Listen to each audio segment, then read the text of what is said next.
Good evening. Welcome to Team Deathmatch at the Embassy. This is also a quick tip tutorial guide on how to get first blood from this side of the map. You just throw a grenade over this building, run around the corner to check out your handiwork. Boom! There we go. You'll love to see it. And I'm hoping that, I really like the way I did that intro right there, and I'm hoping that I make it through the rest of the video, and we can keep it, because I've started and stopped this about 37 times now. I've even said that exact sentence at least 4 or 5 times. So, yeah, you know, it'd probably be easier if I just allowed myself to watch a 5 or 10 minute video on how to record and edit audio files in an easier way, and then, chop those up and insert them into my video. I actually don't need to watch anything. I know how to do it. I don't even know why I said that. But I like to do things in a frustrating way sometimes and just make my life more difficult, because what's better than sitting alone in your office talking to yourself for an hour and a half trying to do a commentary on a 12-minute multiplayer gameplay on Embassy. That's all you want in life, right? It's almost as stupid as popping dead silence in an open area with no cover and then taking on 2 enemies. Thankfully, I wasn't playing with teammate Potato there, and he managed to pick up the assist for me, so appreciate you, bud. What are you doing in the corner? Why were you facing me in the corner? Why were you not looking out the window? Oh, you can't make it up. I don't know what it says about my skill-based matchmaking level that I'm in lobbies with people that that play the game like that. It probably says something bad about me. But let's just gloss over that and move on. And I'll just talk about the gun now. So I got this video the other day. I should not win this gunfight. What were you doing, sir? I got this video the other day when I was knocking out the last bit of gold camo challenges that I had for assault rifles. And to be honest, at this point now, I don't think I want to play with assault rifles anymore. But I remember I enjoyed playing this game and watching it back. I think it's interesting enough that I have a few engagements that I win that I'm really happy about, and yeah, I enjoyed it. I'm using some weird attachments. I think attachments I don't normally use. I don't believe I have a silencer on this weapon, and I've been trying the red dot out a lot more, trying some different underbarrel grips, and I don't think that this build is quite the one. I have a lot of trouble with the recoil, as you can see in the gameplay, and I think some of that is also I adjusted my sensitivity settings right before I played these rounds that you'll see in this video and then my next video that I post.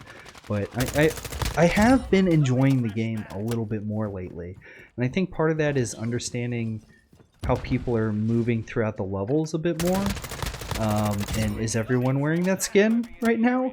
Was that the same guy? I didn't look at the name. Was it Joe Mama before as well? God, the M4 is crazy. The fact that I can just win that gunfight. You love to see it. But yeah, I've been enjoying the game. I've actually been playing a lot more Search and Destroy recently, like where my last video came from. And where some future videos will be coming from. What are you doing up there? And I think that that's helped me understand how I should be moving through the levels a little bit more. I still think I need to slow my gameplay down. I see elements of how I used to play Call of Duty 4, but playing Search has, I've got a lot of confidence with grenades now, let me tell you. And I have a lot of confidence with where I think enemy players like that one are going to be coming from, and holding angles a little bit more. And I don't really subscribe to the Sentinel gameplay all that much. I prefer to be sprinting around like a buffoon.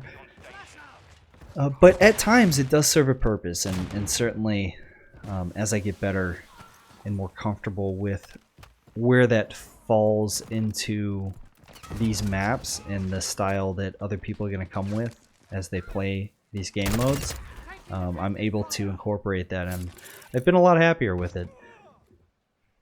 I cannot wait to showcase missing every shot. That was great. Go for the wall bang. If you don't know, this is a fun spot to stand in. I thought that was an enemy. It's a teammate.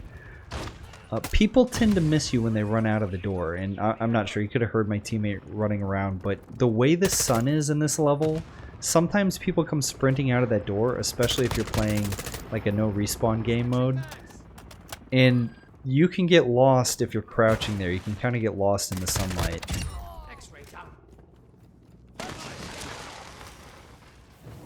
I thought that he had a riot shield on his back. I remember thinking that when I was playing the game. And that's why it took so long to like ADS and shoot him in the upper body and the torso. That player model with the cape sometimes throws me off.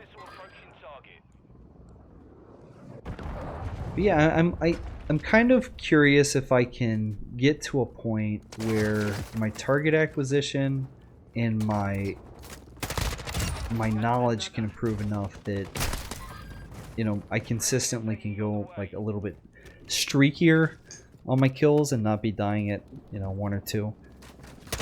But in this gameplay, you know, I was really, apart from my aim, I was really happy with how I chose to engage people. Like I said before, I still sprint too much.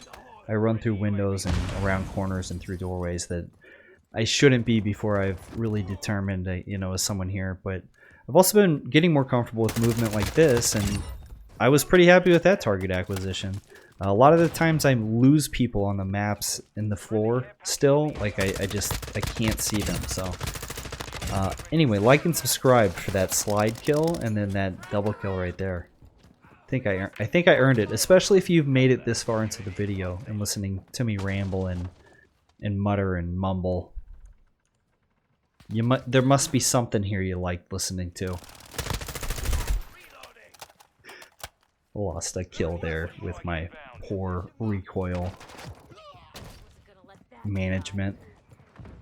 I've got to either figure out better attachments for my rifles or determine if I need to change the sensitivity up or down, or maybe even adjust the DPI in my mouse.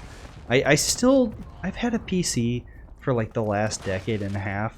I still do not understand what DPI is doing for me most of the time. Like, I get what it's supposed to do, but I'll go change it, and it doesn't help, so. There, see, if I had had better aim, could have had the double kill for the final kill cam there. Instead, we're going to watch my teammate run through the bottom floor, which is just less spectacular, and kill somebody with a Vector. He's got the foot hacks on, too. Boo. Should have had a double kill upstairs. Anyway, thanks for watching. Appreciate you sticking around. Glad I made it through it. Didn't have a brain aneurysm yet. Goodbye.